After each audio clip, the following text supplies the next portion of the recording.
Welcome, Captains, to the Priority 1 Shipyard. Today, we'll be looking at the Protostar Temporal Science Spearhead. Before we get into looking over the ship, here's the breakdown of what we'll be going over in today's review. First off, we're going to look at the ship customization, the ship layout, along with the consoles I am using, the ship traits, the bridge officer layout, and then the ship stats in space. Once we're done with all that, we'll take the ship through 2 TFOs, priority ISA and Hive onslaught, then 2 patrols, wanted, and the 9th rule. Once that is done, I'll go over some final thoughts and ideas for the ship, and that will be it for today's review.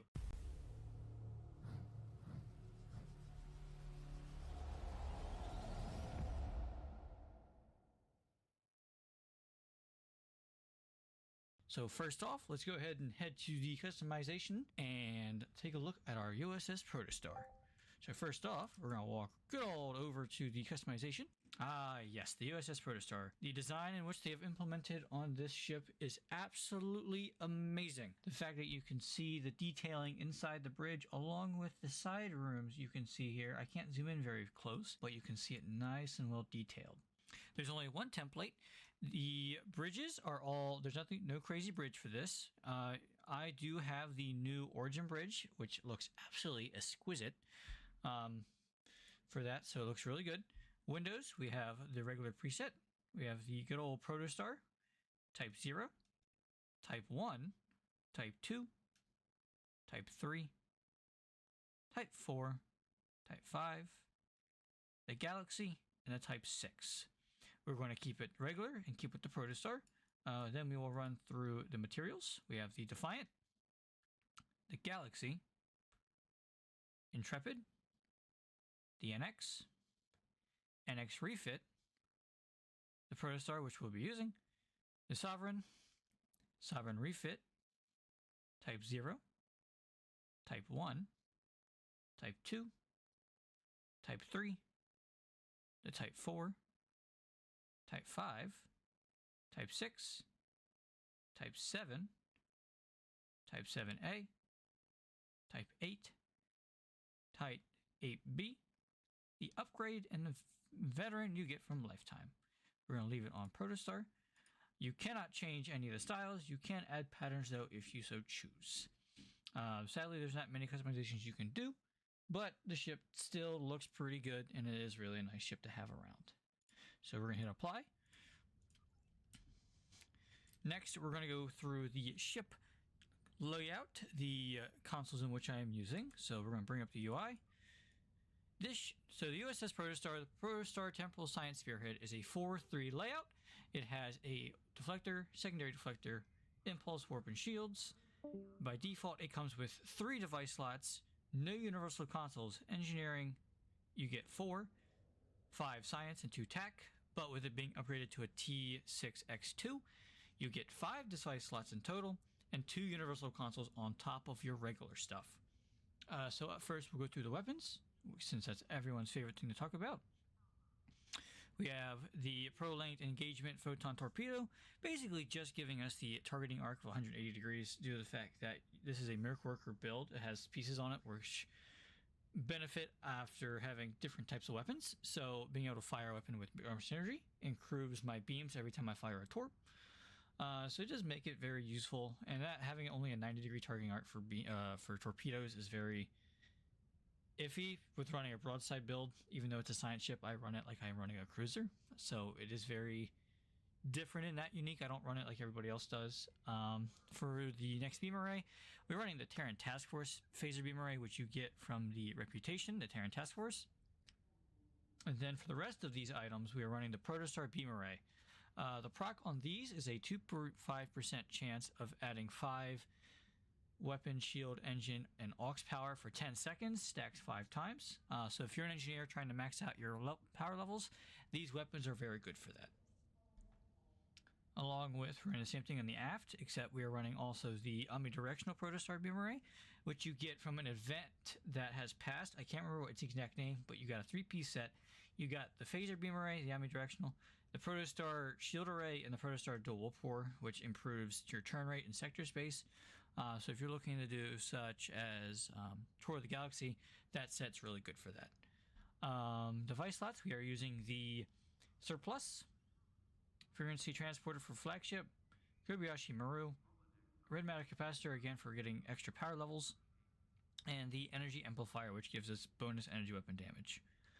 The universal consoles are the same as tactical. We're running exploiters all the way around, so it's a plus 39 phaser damage and plus 10% crit severity, and there's 4 of those. For engineering, we have the experimental power redirection from the Excelsior 2, bioenergy infusion circuits from the Lobi store, along with the Technotic converter. This is also from the Lobi store. And then the Technotic neck drones is from the Bozeman, if I'm not mistaken. Basically, this puts a net up around the target you choose, and it can drop their shields, which is something very useful, especially if you have Gravwell. You just Gravwell everything, and anything inside the net loses its shields. Then we're running in science dynamic power redistributor module. This is a good bonus damage and hull heal, because it gives you plus 500% hull heal regeneration on the clicky. We have the dynamo, which gives you phaser damage and auxiliary rating, and then haste when the clicky is activated. Then weaponized helic torsion for your phaser damage and crit severity. Tank Dimension Suite, which I can't remember what mission it's from, but it's part of a 3-piece set. Basically, you get extra crit severity and crit chance based on your auxiliary power. So if you're maxing out like an engineer, you're going to get the max benefit from this console. And then the console that comes with the ship is Reformed Living Construct. Basically, what this does in the clicky, any ships like foes close to you within 5 kilometers fight each other. So you can get 8 of them in total. That the ships will become confused and start placing on each other and engaging in combat. They receive about 150% bonus damage from each other when they're attacking. So basically, it's like using the jam targeting sensors. So they just start attacking each other, which is very useful. The trait the ship comes with is Hex Grid Shield Focusing. Basically, when you manually redistribute your shields, it gives you crit severity. So the higher your shield capacity, the higher the crit severity you get. So basically, if you use one of the arrows on your keyboard or on console, I'm not sure exactly what the buttons are to redistribute your shields, but if you put all your power into one sector, basically your front-facing shields, it will count for this trait, basically because you're manually putting it into one spot. So the higher your shield capacity on that facing is, the more crit severity you get. I don't usually use it due to the fact that I don't have very high shield facing capacities. I only have about 22,000 compared to the 60,000 that it says it's total, which only gives me about 10% crit severity, which is meh. I can find it better somewhere else compared to that, but it is a good placeholder if you don't have all the high-end traits.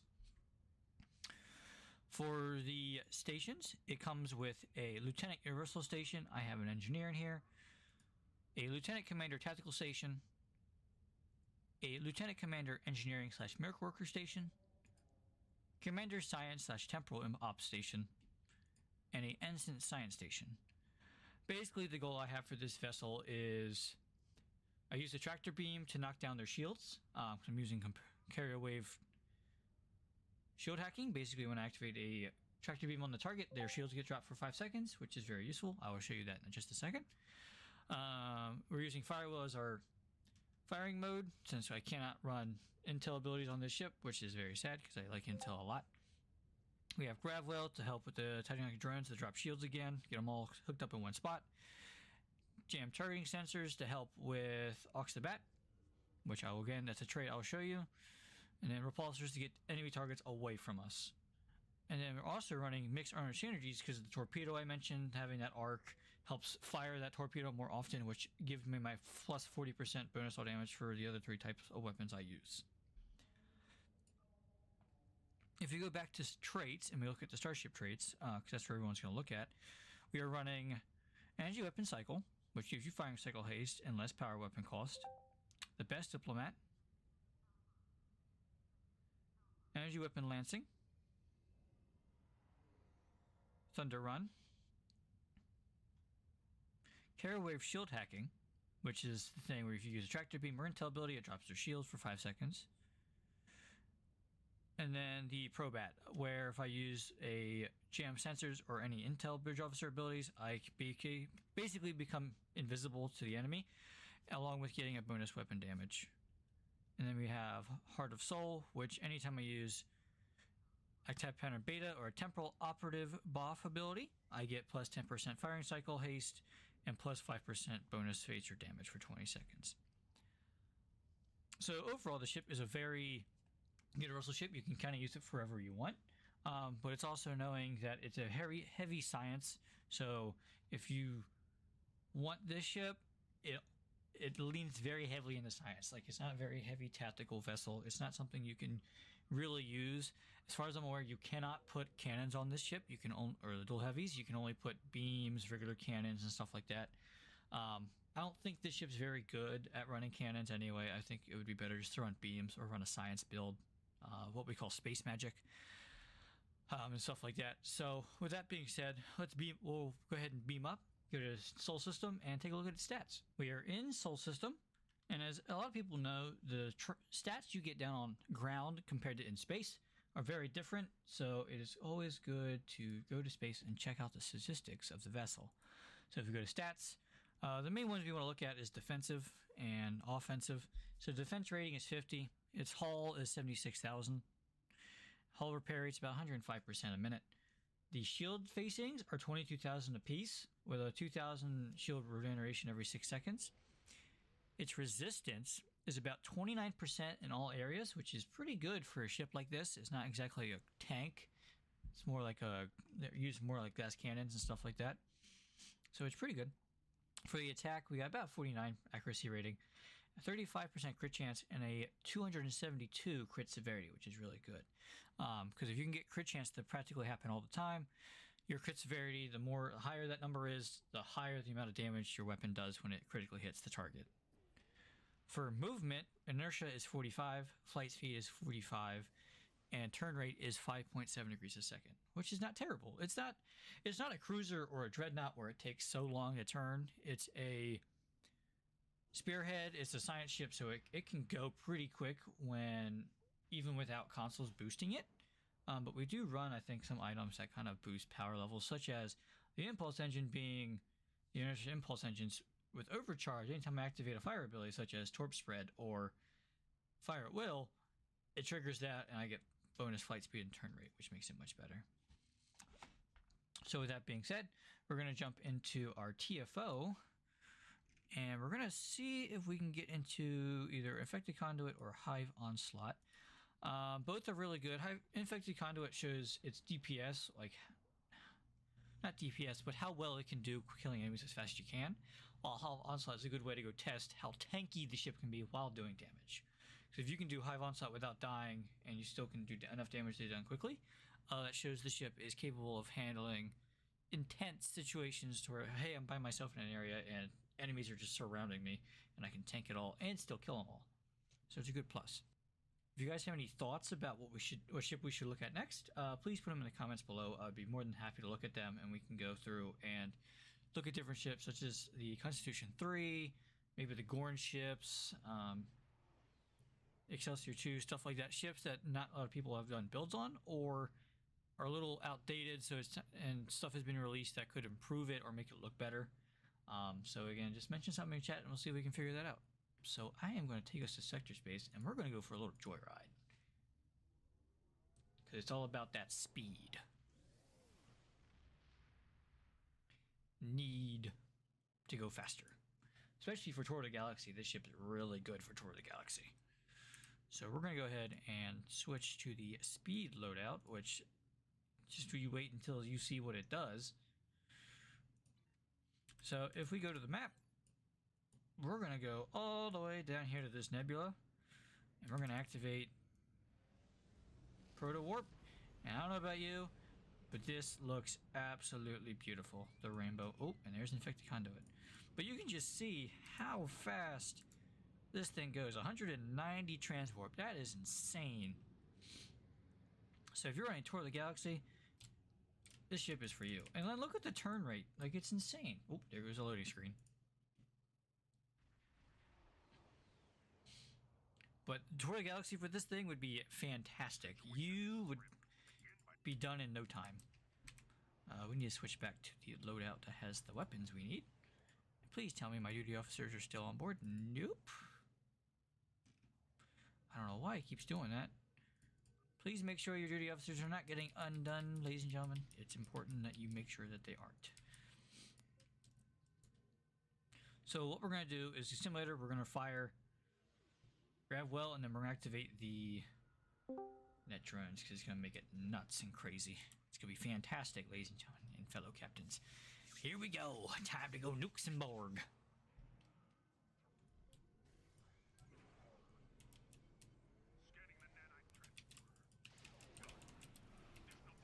And we're going to activate our console, which gives them all confused so they end up attacking each other.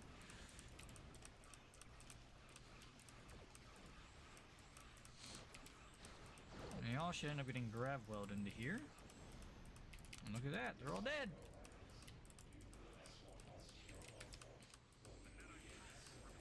Pick up some speed a little bit. I got the generators. If my game wants to cooperate.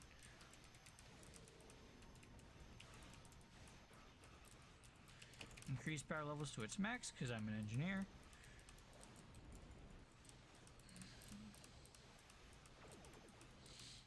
You can see the ship, even though with that hull size, it still takes a beating, so it's always good to have those abilities which can regen you pretty quick. Because there are spheres everywhere.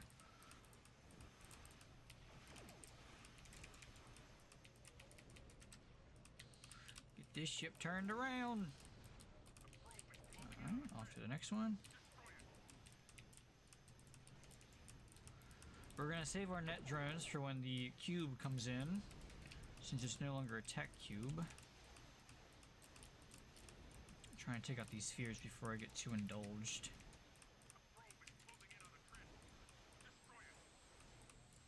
Oh, we're taking a little bit of a beating. Let's try and knock him out.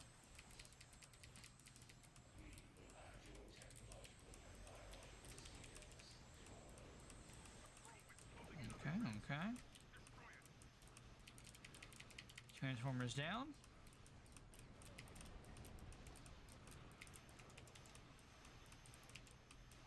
Activate dynamo. Try and knock this sucker out.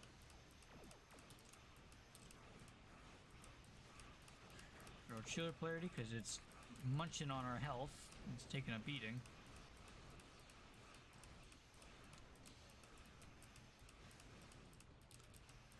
Come on, little Protostar, beat it up.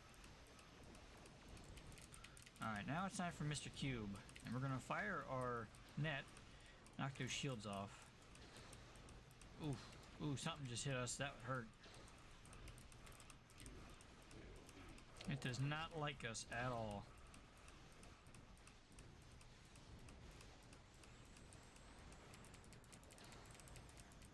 There, like that.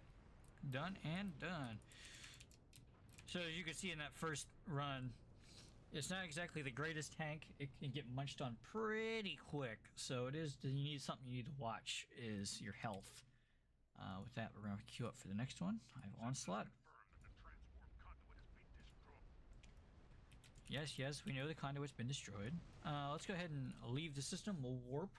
Now we can look at the transwarp a little bit more because I don't know about you, but it's so nice to watch. It's so satisfying.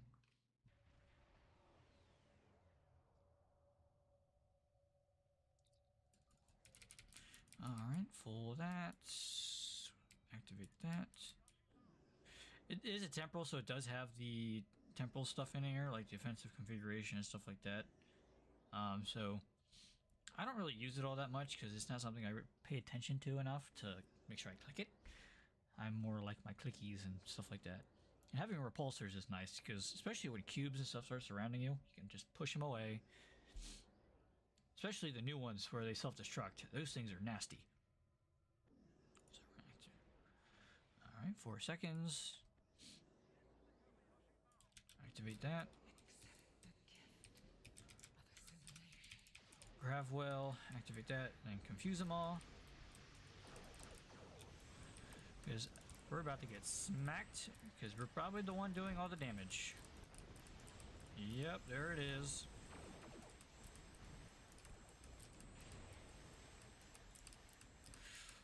Yeah, a lot of warp core explosions going on here, gentlemen and ladies.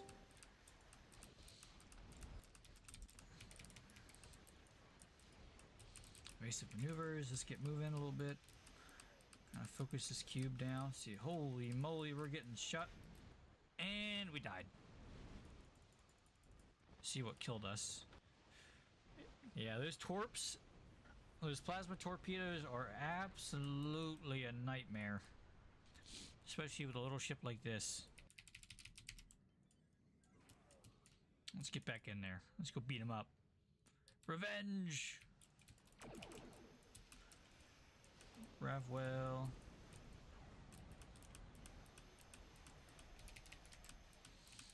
I can't see anything.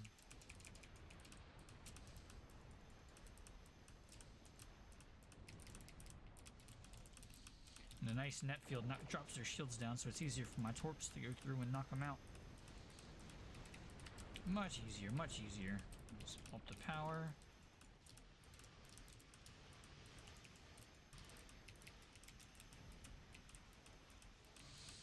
Keep hitting them, keep hitting them.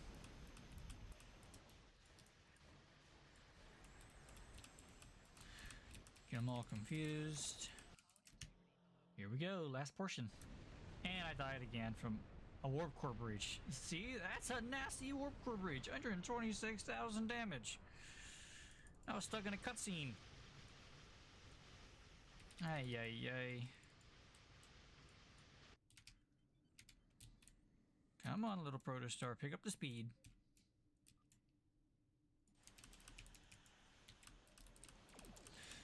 Drop those shields down. That one's done for. Knock this one down. We're gonna save the grav well for the diamond. Let's do that. And if she runs feedback pulse, we gotta pop our little hull heal to keep us alive.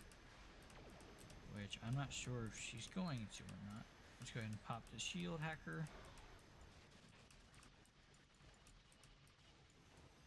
Yep, there it goes. Feedback pulse. Hey, we made it.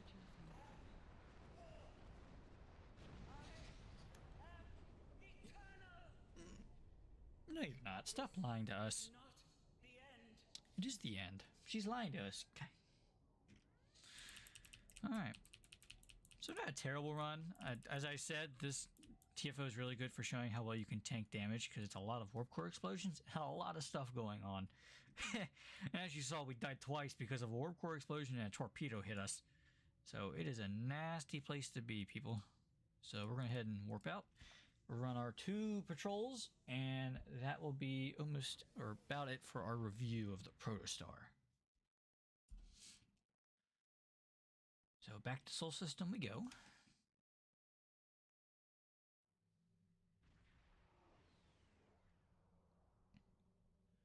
Alright, let's go ahead and go into our patrols. We're going to do Wanted first, and then for the last one we'll do the 9th rule.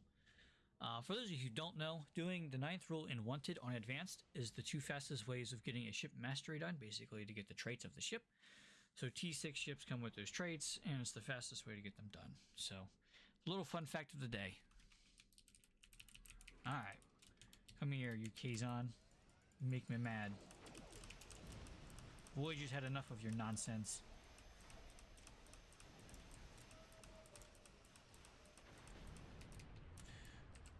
And just like that, not even a scratch on my shields.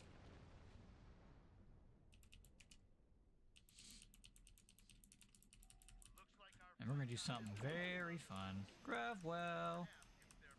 And some nettings. Where do you guys think you're going?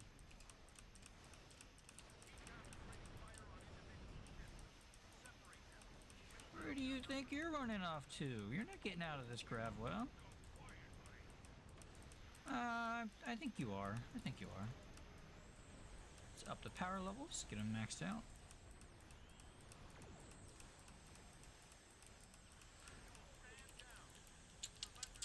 They should have known better. You gave it up while you had the chance. Let's up the throttle.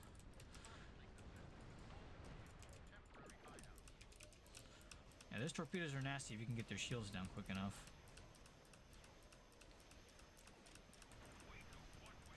The repulsors are a good way to keep. See how it's pushing it away? The self-destruct won't get me. Obviously it doesn't work on every ship, but it's a good way to Come on, Protostar, turn around. It's actually a surplus. Maybe pick up this pace. Nasty, they're nasty torpedoes. Nasty.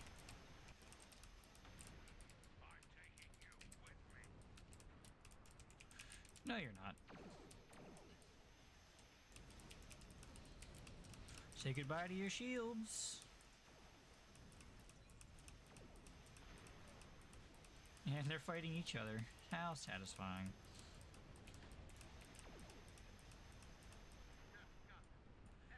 And that didn't even take that long. So again, it's a really quick way of getting those TFOs, or not TFOs, but those ship masteries finished. This will give you about all the way to the last part, and then ninth roll can finish it for you. So it's a it's a really good way of getting it done. I highly recommend people do it that way.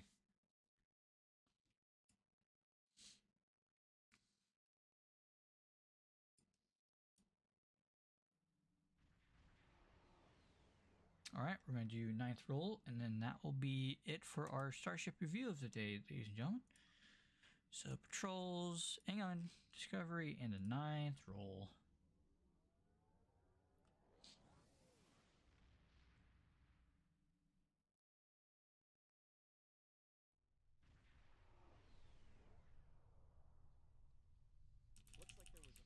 This is what we like to call the massacre zone. Time to go beat up Mandarin.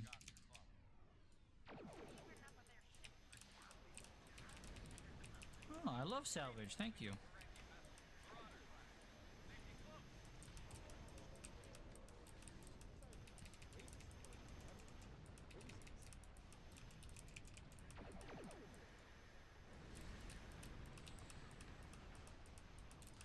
Where do you think you're going, Mr. Warship? You'll be dead now.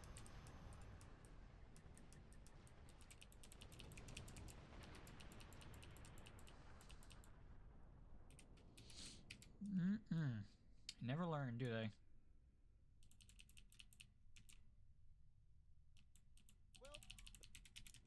Alright. Speed over here. Blow some more people up.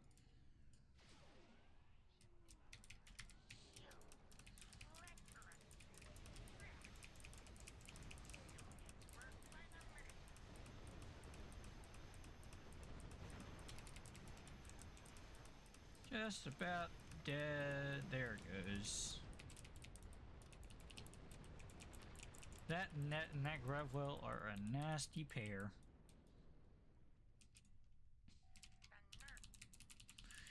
Come on with me, Mandarin. You're going to prison.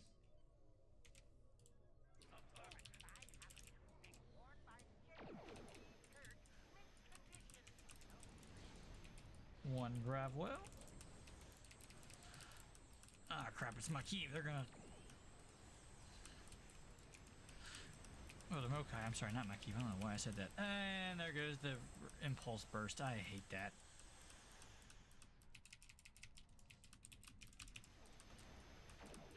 Now you made me mad. Now you gotta die for it.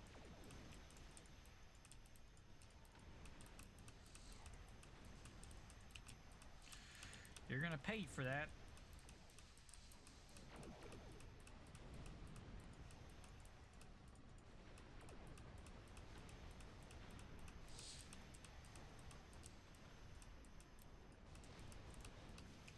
There it goes again with the stupid impulse burst, man.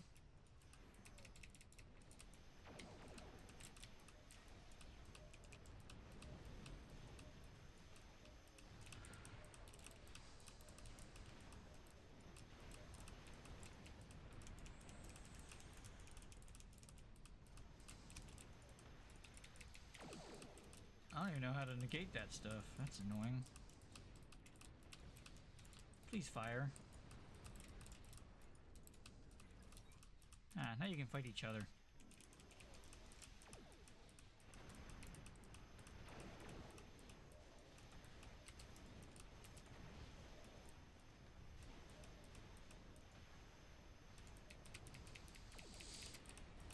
There we go.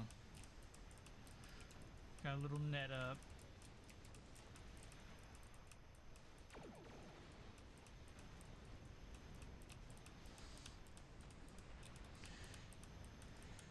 should be almost done. Should be. Oh, there we go again with the super influence burst. Oh, there we go. Almost done.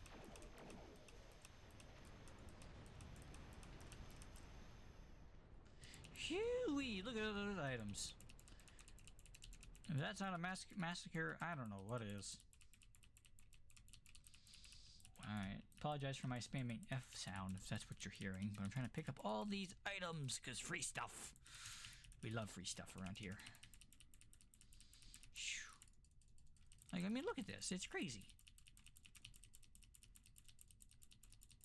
Like, if you want somewhere to go grind out items, this is a perfect place to go get it. That and salvage. Salvage, salvage, salvage.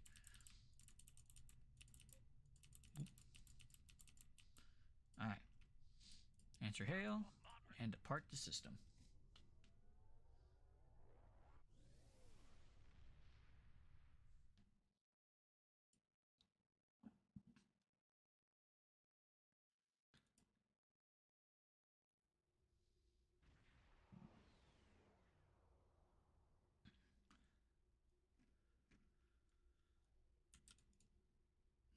Well, captains, as a final thought for this ship, it is very, as I stated earlier, is a very good science ship and a very good all-around build. It's not the greatest at tanking, but if you can build it the way you want it, you can do whatever you want with it. It's capable of doing different things, and however you want to see it is great. If you like doing Tour of the Galaxy, the ship trait, not the trait, but its special ability out in sector space is a must-have. It is a very fast and very effective ship for Tour of the Galaxy. So if you end up getting your hands on it, good luck and have fun with it. So with that being said, that's everything for today for Priority 1 Shipyard. I thank you all for joining me on today's review. I wish you all a great day, and I'll see you all among the stars. A massive thank you to Jesse for putting this video together for us. If you'd like to see more build videos from Jesse, stay tuned as more are on the way, and let us know what you thought of this one in the comments down below. A massive thanks to our Patreon supporters for helping to make all Priority 1 Armada shows and streams possible. Don't forget to like the video and leave a comment below with your thoughts. Follow us on Twitter over at P1 Armada. Check out our website www.priority1armada.com for more information on our Star Trek Online in-game fleets, and join us every Saturday for the Priority 1 Armada livestream, where we go more in depth on this week's Star Trek Online news and take you, the viewers, on an away mission to earn in-game loot. Viewers can also win loot by entering our giveaways during each livestream. There's every Saturday at 9 PM US Eastern on Twitch, YouTube, Facebook and Twitter. We host a range of other streams throughout the week, focusing on different Trek games and news. If you want to, subscribe and hit that notification button so you don't miss out on all the latest Star Trek news. That's it from me. Live long and prosper.